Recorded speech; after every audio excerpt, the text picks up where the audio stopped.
ظہور دجال۔ دجال یا مسیح دجال مسلمانوں کے نزدیک اس شخص کا لقب ہے جو قیامت کی بڑی علامتوں میں سے ایک اور قرب قیامت یعنی آخری زمانے میں ظاہر ہوگا۔ دجال قوم یہود سے ہوگا۔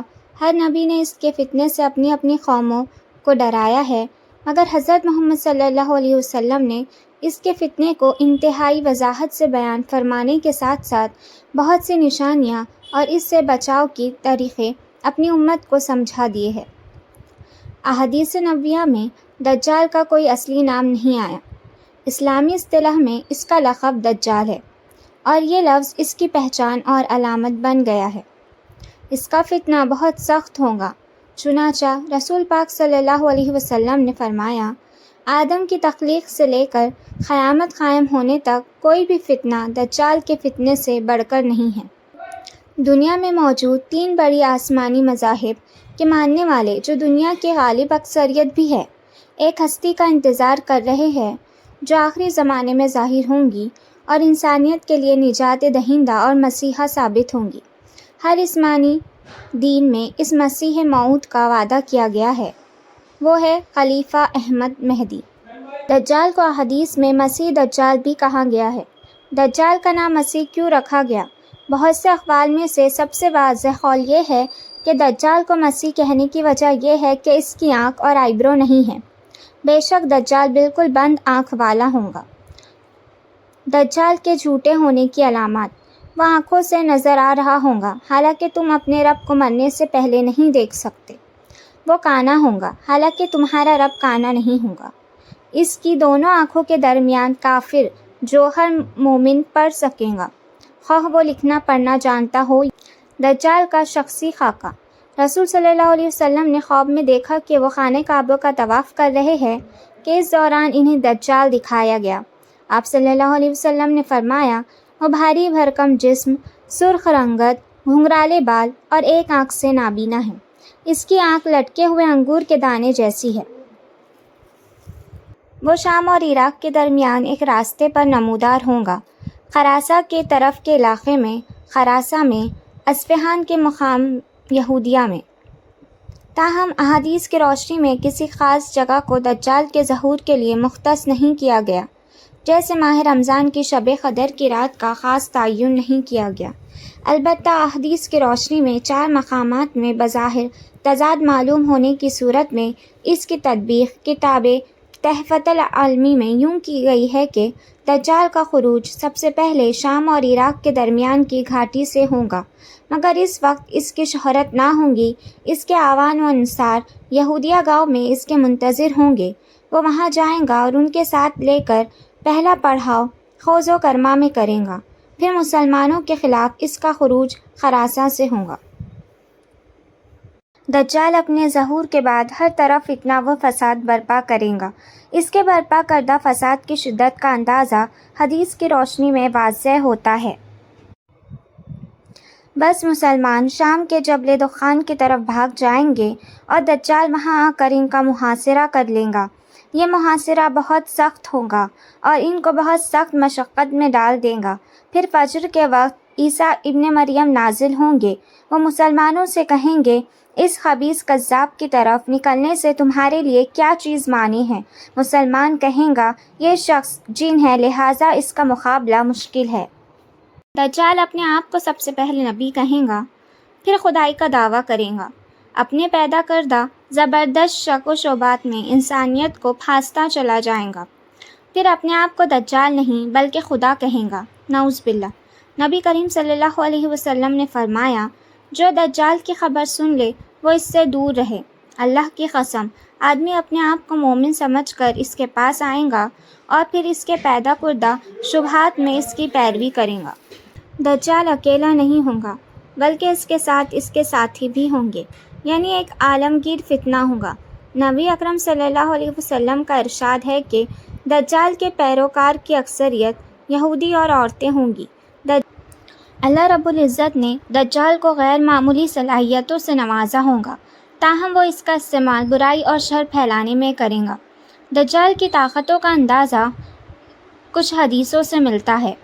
اس کے پاس آگ اور پانی ہوں گے، جو آگ نظر آئیں گی وہ ٹھنڈا پانی ہوگا اور جو پانی نظر آئے گا وہ آگ ہوں گی۔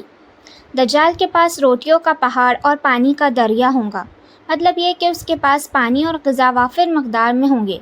نبی صلی اللہ علیہ وسلم نے فرمایا، ان باتوں کے لیے وہ نہایت حقیر ہے، لیکن اللہ اسے اس کی اجازت دے دے گا تاکہ لوگوں کو آزمایا جا سکے کہ وہ اللہ پر یقین رکھتے ہیں یا دجال پر۔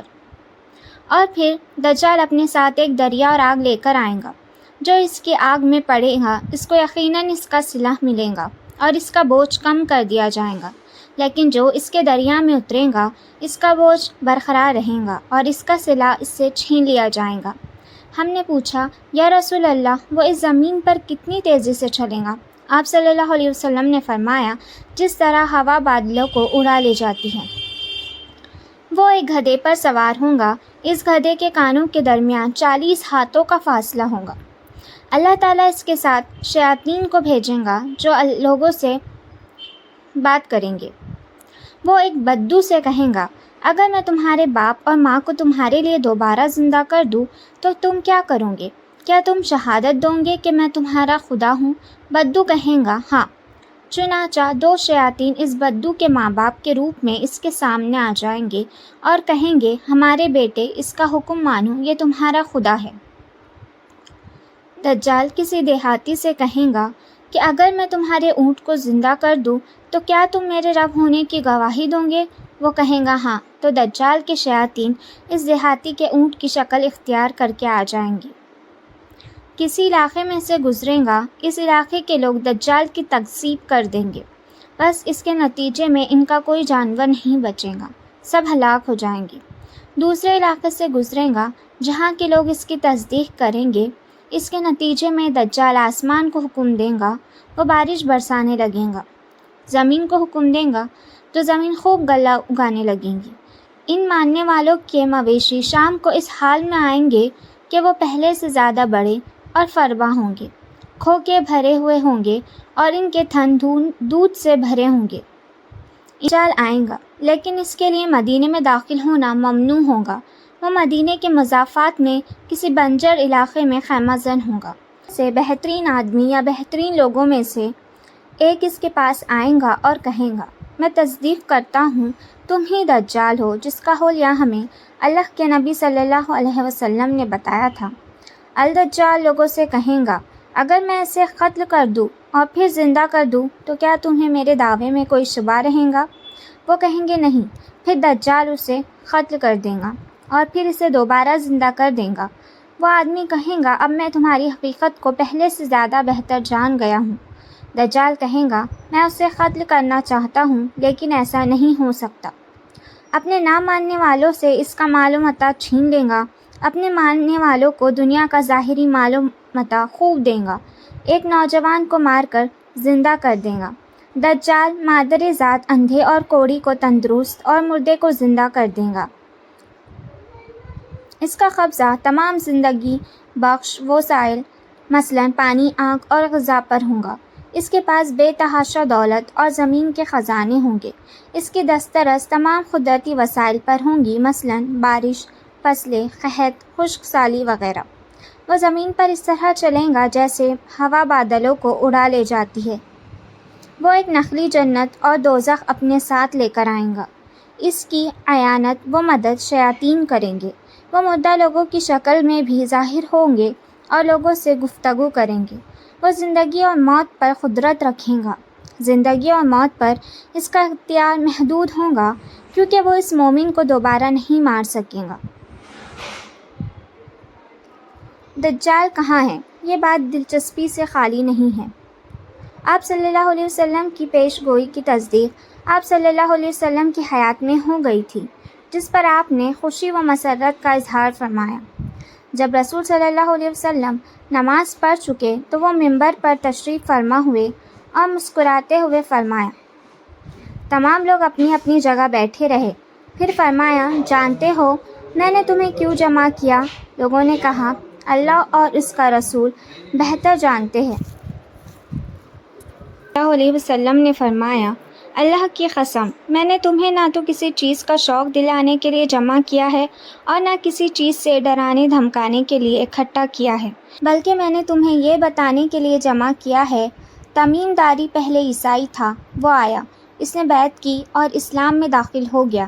اس نے مجھے ایسا واقعہ سنایا جو ان باتوں سے تعلق رکھتا ہے جو میں تمہیں دجال کے بارے میں بتایا کرتا ہوں۔ اس نے مجھے بتایا کہ وہ لخم اور جذام قبیلے کے 30 آدمیوں کے ہمراہ ایک بحری جہاز میں سمندر کے سفر پہ روانہ ہوا۔ سمندر کی لہریں مہینہ بھر انہیں ادھر ادھر دھکیلتی رہی، یہاں تک کہ وہ ایک جزیرے پر پہنچ گئے۔ اس وقت سورج غروب ہو رہا تھا۔ وہ ایک چھوٹی کشتی میں بیٹھ کر جزیرے میں داخل ہوئے۔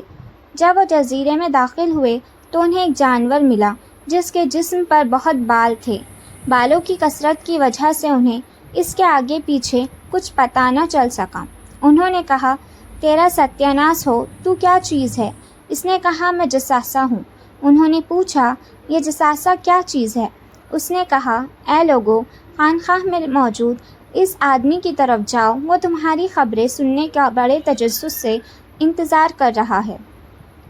بیان کرنے والا بتاتا ہے، جب اس نے آدمی کا ہم سے ذکر کیا تو ہمیں خوف لاحق ہوا کہ یہ جانور شیطان نہ ہو۔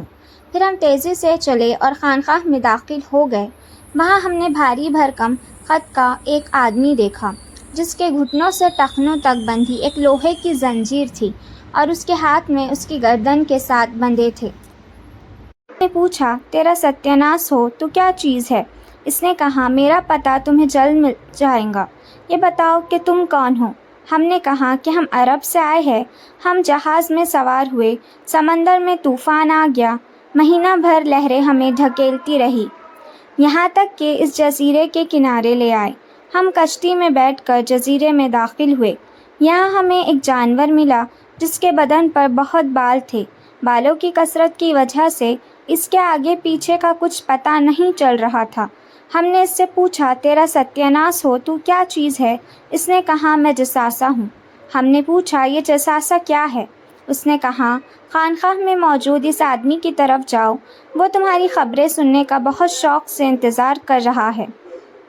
اس نے کہا، مجھے بیسان کے نخلستان کا حال بتاؤ۔ ہم نے کہا، اس نخلستان کے بارے میں کون سی بات پوچھنا چاہتے ہو؟ اس نے کہا، کہ کیا اس کے درختوں پر پھل آتے ہیں یا نہیں؟ ہم نے کہا، ہاں آتے ہیں۔ اس نے کہا، وہ زمانہ قریب ہے جب ان درختوں پر پھل نہیں آئیں گے۔ اس نے پوچھا، مجھے تبریہ کے جھیل کے بارے میں بتاؤ۔ ہم نے پوچھا، اس کی کون سی بات جاننا چاہتے ہو؟ اس نے کہا، اس میں پانی ہے۔ ہم نے کہا، ہاں، اس میں بہت پانی ہے۔ وہ بولا، اس کا پانی بہت جلد ختم ہو جائے گا۔ پھر اس نے کہا، مجھے زخر کے چشمے کے بارے میں بتاؤ۔ ہم نے پوچھا، کون سی بات معلوم کرنا چاہتے ہو؟ زنجیر میں جڑے آدمی نے کہا، کیا چشمے میں پانی ہے اور لوگ اس پانی سے کھیتوں کو سیراب کرتے ہیں؟ ہم نے کہا، اس میں بہت پانی اور شہر کے رہنے والے اس سے کھیتوں کی آبیاری کرتے ہیں۔ پھر اس نے پوچھا، مجھے نبی صلی اللہ علیہ وسلم کے بارے میں بتاؤ۔ ہم نے کہا، وہ مکے سے نکل کر یثرب میں آ گئے ہیں۔ اس نے پوچھا، کیا عربوں نے ان کے ساتھ جنگ کی؟ ہم نے کہا، ہاں۔ اس نے پوچھا، ان کے ساتھ کیا کیا گیا؟ ہم نے بتایا کہ وہ ارد گرد کے عربوں پر غالب آ چکے ہیں اور انہوں نے ان کی اطاعت قبول کر لی ہے۔ اس پر اس نے کہا، کیا واقعی ایسا ہو چکا ہے؟ ہم نے کہا، ہاں۔ اس پر اس نے کہا، ان کے لیے یہی بہتری ہے کہ وہ اس کی اطاعت قبول کر لے۔ اب میں تمہیں اپنے بارے میں بتاتا ہوں، میں دجال ہوں، مجھے عنقریب خروج کی اجازت مل جائے گی۔ یہ واقعہ سنانے کے بعد رسول صلی اللہ علیہ وسلم نے لاٹھی منبر پر مار رکھ کر فرمایا، یہ ہے طیبہ، یہ ہے طیبہ یعنی مدینہ منورہ۔ پھر آپ صلی اللہ علیہ وسلم نے فرمایا، میں تم کو یہی بتایا کرتا تھا، جان لو کہ دجال شام کے سمندر میں ہے یا یمن کے سمندر میں ہے، نہیں، وہ مشرق میں ہے، مشرق میں۔ اور نبی صلی اللہ علیہ وسلم نے اپنے ہاتھ سے مشرق کی طرف اشارہ کیا۔